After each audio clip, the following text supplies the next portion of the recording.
вижу, что работа проделана большая, идет динамика наращивания показателей.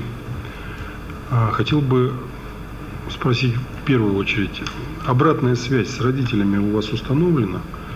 Значит, вы получаете отзывы о проведенной оздоровительной кампании? Родители как реагируют на качество проводимой кампании, на соответствующие ее, так сказать, сроки?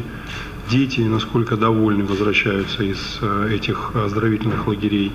Вот эти формы, которые вы предлагаете, они общественностью поддерживаются?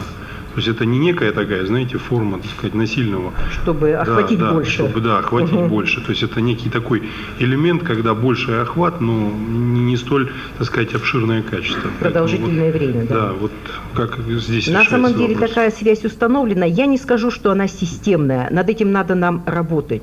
Обращение граждан обычно бывает по негативным случаям.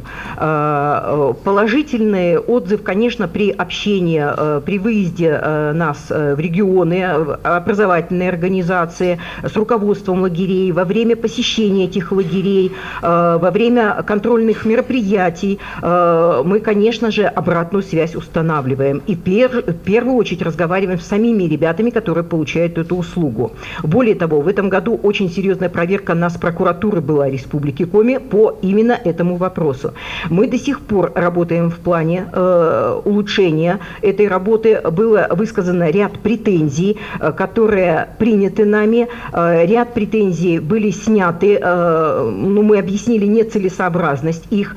И работа в этом направлении продолжается, и нам уже сейчас видно, над чем нужно работать в оздоровительную кампанию 2016 года, потому что большая часть именно летом отдыхает детей. Есть над чем работать. Есть.